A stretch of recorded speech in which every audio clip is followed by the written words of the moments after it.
The wind, a constant dry sigh across the parched plains, carried the scent of dust and something else, something metallic and acrid, a smell that clung to the old copper mine like a persistent scar. Amos Rourke knew that smell intimately. It was the smell of abandonment, of broken promises, of a history etched not in stone, but in the very earth that refused to yield its secrets. He had been a hunter of wild horses, a man seeking solace in the vast, indifferent expanse, when the echo of a voice, faint and desperate, had drawn him towards a jagged moor in the rock face.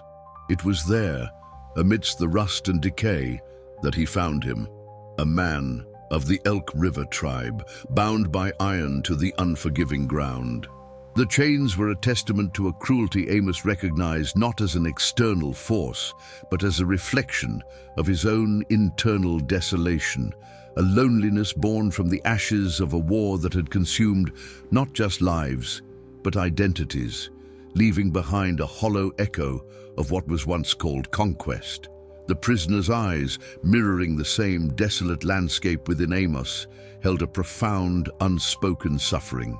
The cold of the iron against Amos's touch was a stark contrast to the burning guilt that had become his constant companion since the war's bitter end. His initial instinct was to flee, to pretend he hadn't seen. The mine was a volatile boundary, a disputed territory where the animosity between the settlers and the Elk River tribe simmered perpetually. To acknowledge the prisoner was to acknowledge a transgression, a crossing of lines that carried grave consequences. Yet the prisoner's trembling hands, a mirror of his own father's tremors when he'd sought forgiveness that never came, held him captive. The weight of that shared vulnerability, the silent plea in those shaking fingers, was more potent than any rational fear. He felt the cold, unyielding iron, and beneath it, the searing heat of his own unresolved guilt. He acted not from a place of bravery, but from a deep, gnawing shame, a desperate need to sever a connection to a past that had left him hollowed out. The sharp, decisive blow of his axe against the chains was not a sound of liberation for the prisoner alone, but a fracturing within himself. A breaking point reached after years of carrying an invisible burden. As the last link snapped, the man did not flee. He simply stood, his gaze settling on Amos with a look that transcended understanding, a complex blend of sorrow and a gratitude that felt too late, too fragile to hold. Without a word, he melted into the enveloping darkness, leaving no trace of his passage, only the lingering scent of rain on dry earth and the metallic tang of his captivity. Amos returned to his ranch, his hands stained with the grim evidence of his intervention, a nameless unease settling deep within his bones. Sleep offered no respite, only a restless churning of images and emotions he could not quite articulate. The quiet of the dawn was shattered by the sound of approaching footsteps, not the solitary tread of a lone man, but the steady, measured rhythm of many. His hand instinctively went to the rifle, a familiar gesture of defense, but his resolve faltered as he saw them. 50 members of the Elk River tribe, a silent, formidable presence at the edge of his land. Children, women, elders, their faces etched with a quiet dignity, stood before him, and among them, the man he had freed. The man, Taivo, knelt, placing on the ground before Amos an artifact of his past suffering, an old chain, deliberately broken in two, a mirroring gesture that offered not retribution, but recognition, a return of the act itself. The initial assumption of vengeance dissolved with the dawning realization that their presence was not born of anger, but of remembrance. Taivo, his voice carrying the weight of generations, explained through a makeshift translator that the mine was not merely a site of extraction, but a sacred burial ground, a place where a profound promise, made 40 years prior, had been shattered. The chains that had bound him were not just physical restraints, but symbols of a broken covenant, a betrayal that had driven the Elk River people from their ancestral lands. The revelation struck Amos with the force of a physical blow. His own grandfather had been central to that betrayal, and his own blood, he now understood, carried the key to both the debt and its potential repayment. This was not about ownership of land, but about the courage to acknowledge and rectify a profound wrong. The weight of inherited guilt, a burden he had unknowingly carried, now presented itself not as an inescapable fate, but as a profound responsibility, a chance to finally pay a debt that had festered for decades. The news of Amos's actions spread like wildfire through the neighboring settlements, igniting a wave of ostracization. The boycott was swift and absolute. Doors slammed shut, supplies dwindled, and the familiar faces of his community turned cold and distant. His wife Mara, her eyes reflecting a deep, unsettling fear, confronted him with a quiet accusation that cut deeper than any shouted insult. "You chose them, Amos, and you lost us." The isolation was a palpable entity, pressing in on him, amplifying the whispers of his own doubts. Then came the second, more insidious twist, unearthed from the dusty confines of his father's attic. A letter, penned by his grandfather, on the very day the tribe had been forced to leave. The faded ink spoke of a legacy far heavier than cattle and fences, of a debt that transcended material possessions, a debt demanding the courage to relinquish what was never rightfully theirs. In that moment, Amos understood that his inheritance was not just land, but a profound moral obligation, a chance to break the cycle of dispossession.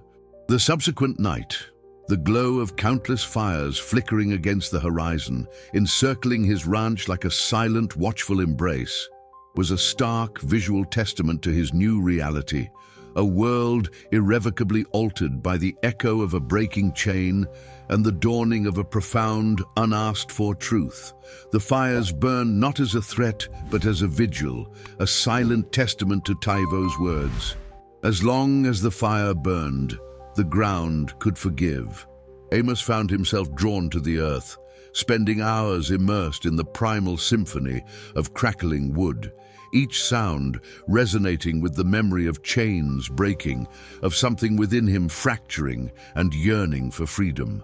Yet, this newfound liberation was tinged with a deep-seated fear, the fear that the damage was too profound, the wounds too deep to ever truly mend. The first formidable obstacle was the collective disapproval of his community, the 50 judgmental eyes that watched his every move, expecting more than words, demanding a resolution he was still struggling to comprehend. Then came the second, more devastating blow. Mara, his wife, took their children and left, her heart heavy with the unspoken fear that they would be consumed by the ghosts of the past and the weight of his unfulfilled promises. He was left adrift, stripped of his familiar world, with only the unyielding earth, the whispering wind, and the weight of unspoken expectations. The third seismic shift occurred when the Elk River people began to excavate the land. Initially, Amos assumed they sought the remnants of forgotten wealth, gold or bones. But their purpose was far more fundamental. They discovered water, an underground aquifer that flowed beneath the very mines that had once defined his family's prosperity. This was not simply water, it was life, an inheritance that would forever belong to them, a testament to their enduring connection to the land. Taivo, with a quiet reverence, guided Amos's hands into the cool, life-giving flow, his simple instruction echoing with profound meaning, "Now give it back." In a decisive act of restitution, Amos sold half his land and gifted the remainder, asking for nothing in return. For the first time, the sensation was not one of loss, but of profound giving, a cathartic release from a burden he had carried for too long. The culmination of this transformative journey arrived with Mara's return months later, her hand resting on the broken chain he had hung on the gate, a silent acknowledgement of the journey they had both undertaken. Her words, spoken with a quiet certainty, resonated with the promise of a shared future. "Now we do, Amos. Now I do." Today, the wind that sweeps through the gorge no longer carries the mournful echo of chains, but the soothing murmur of running water. The mine, once a symbol of exploitation and pain, now serves as a reminder that the sound of liberation is not the clang of iron, but the quiet courage of a heart willing to release what it should never have held. The weight of that first boycott, the chilling silence from neighbors who had once shared meals and laughter, was a profound test of Amos's conviction. It wasn't just the absence of supplies, it was the palpable severance of community, a stark reminder that loyalty, once fractured, rarely mends easily. Mara's departure, a quiet exodus with their children, amplified this isolation into a crushing despair. Her words, "You chose them, Amos, and you lost us," echoed in the emptiness of the ranch, a constant hum of regret and self-recrimination. He found himself pacing the dusty corrals, the vastness of the land mirroring the void within him. He observed the cattle, their placid grazing a stark contrast to his internal turmoil. They were creatures of instinct, their needs immediate and simple, unlike the complex web of obligation and consequence that now ensnared him. Furthermore, the discovery of his grandfather's letter acted as a pivotal moment, shifting his perspective from a reactive response to a proactive understanding of his inherited burden. This wasn't merely about righting a wrong, it was about comprehending the deep roots of that wrong, the generational impact of decisions made in haste and driven by fear. The letter revealed that the land dispute was a symptom, not the disease. The true ailment was a failure of courage, a refusal to acknowledge the inherent right of the Elk River people to their ancestral grounds. This realization brought a new layer of complexity to his guilt, transforming it from a personal failing to a shared inheritance, a debt passed down through blood. Consequently, the Elk River people's subsequent actions, their methodical digging, were not a surprise, but a revelation of a different kind of power. They weren't seeking to reclaim what was taken through force or coercion, but to unearth a forgotten source of life, a hidden wellspring that had been there all along, waiting to be discovered. This act of rediscovery, this bringing forth of water from beneath the barren surface, offered a potent metaphor for Amos's own awakening. He witnessed their patient, determined labor, a stark contrast to the impulsive violence of the past. Their focus was on nurturing, on restoring, on coaxing life from a wounded earth. This was not a battle for possession, but a reclamation of sustenance, a quiet assertion of their enduring claim to life itself. Conversely, the community's continued ostracism, while painful, began to feel less like a personal condemnation and more like a reflection of their own ingrained fears and prejudices. They saw Amos's actions through the lens of their own losses, their own anxieties about scarcity and survival. Their refusal to engage, their rigid adherence to the status quo, highlighted their own inability to envision a different future, a future where coexistence and shared prosperity were possible. Amos realized that he could not force them to understand, just as he could not force the land to yield water without the right touch. His task was not to convince them, but to embody the change, to demonstrate the possibility of a different path through his own actions. Another crucial layer was the subtle shift in Mara's demeanor upon her return. Her initial distance, her quiet assessment of the broken chain spoke volumes. It wasn't an immediate embrace, but a recognition of the profound internal transformation that had taken place within Amos. Her hesitant touch on the symbol of his past shame, followed by her simple, powerful declaration, "Now we do, Amos, now I do," signified a shared journey, a mutual understanding forged in the crucible of his atonement. It suggested that her departure, while born of fear, had also allowed her the space to re-evaluate her own position, to see the true nature of the debt and the courage required to face it. This was not a simple reconciliation, but a re-establishment of connection on a foundation of shared purpose and a renewed commitment to a future built on honesty and restitution. The initial ostracization, while isolating, paradoxically allowed Amos to perceive the community's resistance not as a personal indictment, but as a manifestation of their own deeply entrenched anxieties. Their fear of scarcity, their ingrained suspicion of the other, painted Amos's act of restitution as an act of reckless endangerment, a potential drain on limited resources. This perception stemmed from a history of conflict where every gain for one group was seen as a direct loss for another, a zero-sum game etched into their collective consciousness. Furthermore, their adherence to established norms, to the familiar patterns of dispossession and resentment, blinded them to the possibility of a paradigm shift. They were bound by their own traditions, unable to envision a future where reconciliation could precede prosperity. Building on this, the discovery of the underground water table by the Elk River people presented a powerful counter-narrative to their ingrained scarcity mindset. This wasn't about taking from a shared, dwindling resource. It was about uncovering an abundance that had been hidden, a testament to nature's capacity for renewal. This discovery subtly challenged the very foundation of their economic and social fears. It suggested that prosperity was not a finite pie to be divided, but a boundless wellspring that, when tapped responsibly, could nourish everyone. Amos, witnessing this unearthed lifeblood, began to understand that true wealth lay not in hoarding, but in facilitating access, in ensuring that vital resources flowed freely. Consequently, his decision to sell half the land and gift the rest was not merely an act of contrition, but a strategic embodiment of this new understanding. It was a tangible demonstration that relinquishing control could, in fact, lead to a more profound form of abundance. By transferring ownership, he wasn't merely divesting himself of assets. He was investing in a future where shared resources fostered shared prosperity. This act, viewed by some as foolishness, was in reality a calculated step towards breaking the cycle of territorial disputes and creating a foundation for mutual reliance.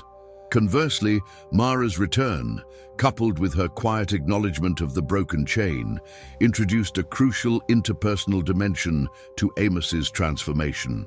Her initial departure, while a consequence of his actions, also provided her with a necessary distance to process the profound implications of his choices. Her subsequent return and her simple, resonant statement, "Now we do, Amos, now I do," signified a profound internal shift within her as well as it suggested a recognition of the deeper moral imperative at play, a willingness to embrace the difficult path towards healing and reconciliation, not just for Amos, but for their family and their future. This was not a passive acceptance, but an active embrace of a shared responsibility, a commitment to rebuilding their lives on a new, more honest foundation. Another crucial layer was the subtle recalibration of Amos's perception of his own identity.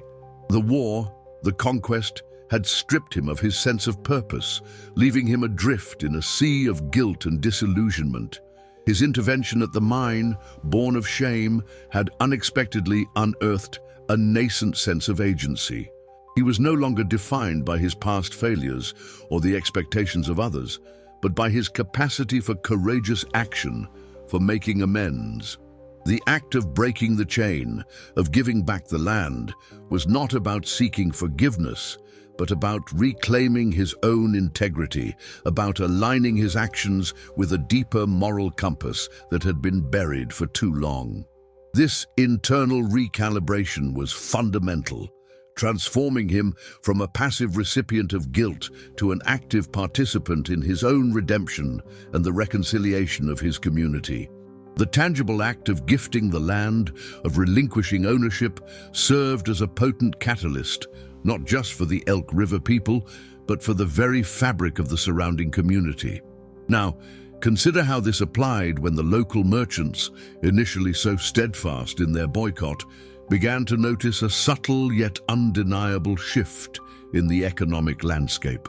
The Elk River tribe, With their newfound access to water and the land it nourished, commenced cultivating crops that had long been scarce in the region. Their yield was bountiful, a vibrant testament to the restorative power of the land when treated with respect. This prosperity, initially a source of suspicion, gradually became a point of quiet observation for those who depended on trade. The farmers who had once refused Amos supplies now found themselves contemplating the potential benefits of engaging with a community that was demonstrably thriving, a stark contrast to the stagnation they themselves were beginning to experience. Furthermore, this economic ripple effect extended beyond mere commerce.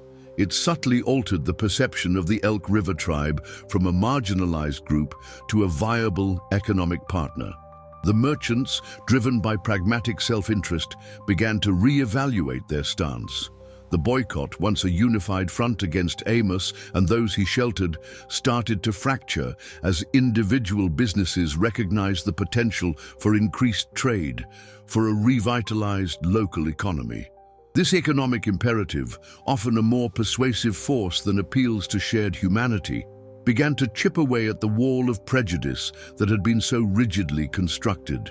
Now imagine the internal dialogue within those businesses, the calculation of lost revenue versus potential gain, the recognition that clinging to outdated animosities was proving detrimental to their own livelihoods.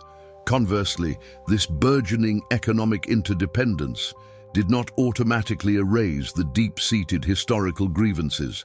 The scars of past injustices remained, a lingering undercurrent of distrust. However, the shared pursuit of prosperity created a new language of engagement, a common ground upon which future interactions could be built. Amos, observing this gradual thawing, understood that true reconciliation was a slow, incremental process, built not on grand pronouncements, but on consistent, mutually beneficial actions. He saw how the success of the Elk River people, facilitated by his restitution, was inadvertently creating opportunities for the very community that had shunned him.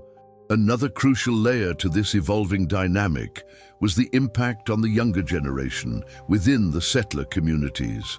As the children of the Elk River tribe began to participate in the agricultural endeavors, their interactions with the children of the neighboring ranches, initially hesitant and awkward, slowly evolved. Shared tasks in the fields, the common pursuit of a successful harvest, began to forge nascent bonds of camaraderie. These children, unburdened by the historical baggage that weighed down their parents, were more receptive to the idea of coexistence. They saw not the other, but fellow children engaged in the same work, sharing the same sun and the same earth. Consequently, this cross-generational interaction began to subtly influence the attitudes of the older generation. When parents observed their children forming friendships, sharing laughter and mutual respect across the former lines of division, it became increasingly difficult to maintain the rigid animosity that had defined their own relationships. The shared experience of the land, now actively producing abundance due to the Elk River tribe's diligent efforts, served as a constant, unspoken reminder of the potential for shared progress. The very ground that had once been a source of contention was now becoming a fertile ground for a new kind of understanding. Reflecting on this journey so far, one can perceive a profound realignment of priorities, a subtle yet undeniable shift in the very bedrock of understanding. The echoes of past grievances, once so deafening, now resonate with a different timbre, softened by the persistent murmur of a newly discovered vitality. It's as if the arid earth, long parched by neglect and conflict, has finally yielded its hidden springs, and in doing so has begun to irrigate not just the land, but the very souls of those who tend it. The weight of inherited burdens, initially perceived as insurmountable chains, has gradually transformed, revealing itself as a crucible for forging a deeper, more resilient sense of purpose. The individual acts of courage, born from moments of profound shame or desperate hope, have coalesced, forming a tapestry of shared experience that speaks to a universal yearning for connection and belonging. Conceptually, the narrative arc has moved beyond the simple resolution of external conflicts. Instead, it has delved into the intricate landscape of internal transformation, where the dismantling of old animosities paves the way for the cultivation of new possibilities.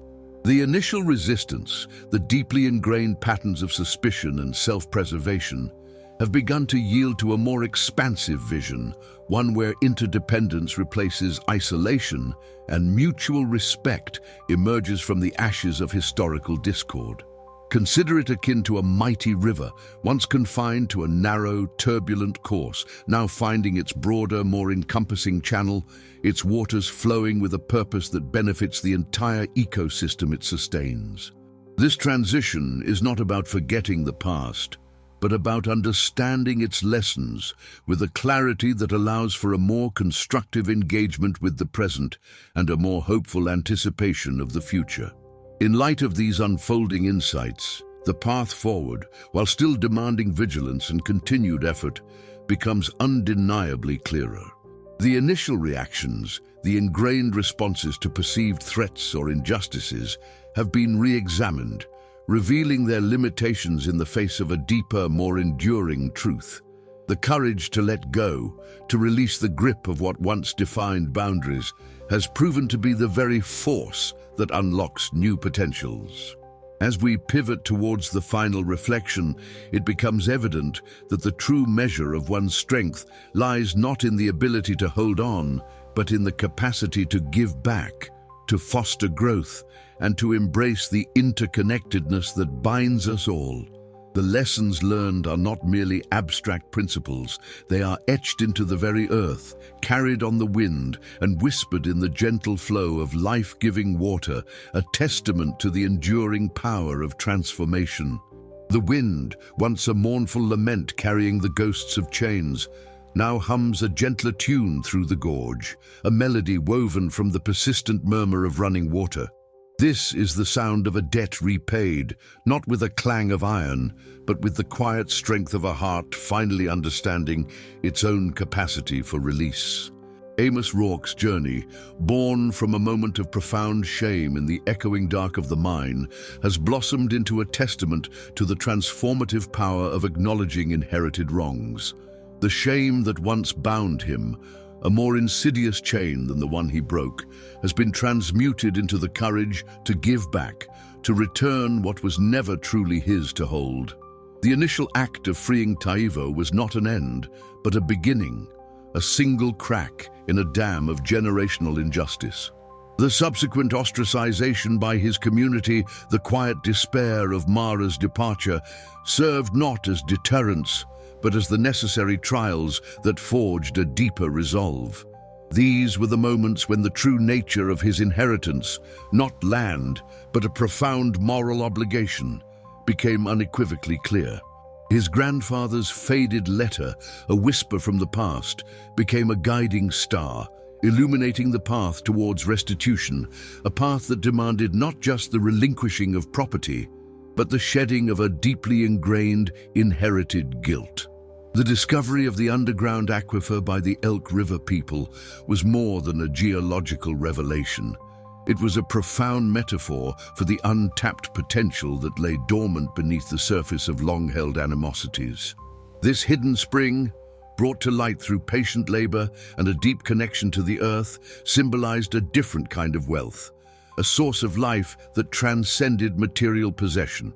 Amos's decision to sell half the land and gift the remainder was not an act of simple generosity, but a strategic embrace of this new paradigm. It was a recognition that true prosperity stemmed not from hoarding, but from facilitating access, from allowing life-giving resources to flow freely, nourishing all who were touched by them. This act of giving back, of returning what was never rightfully his, became the foundation upon which a new covenant could be built. Mara's return, her hand resting on the broken chain, was not merely a reconciliation, but a shared acknowledgement of a journey undertaken, a mutual understanding forged in the fires of atonement. Her simple declaration, "Now we do, Amos, now I do," resonated with the promise of a future built not on the ghosts of the past, but on the tangible reality of shared purpose. It signified a willingness to embrace the difficult yet ultimately rewarding work of rebuilding, of nurturing a future where their children could grow not among specters, but in the open fields, watered by the very lifeblood that had been so long denied. The enduring lesson lies not in the breaking of iron, but in the quiet strength of a heart that finds the courage to let go of what it should never have held. The true practice begins now, in recognizing that the most profound forms of freedom are not seized, but given, and that in the act of returning we often find our truest selves.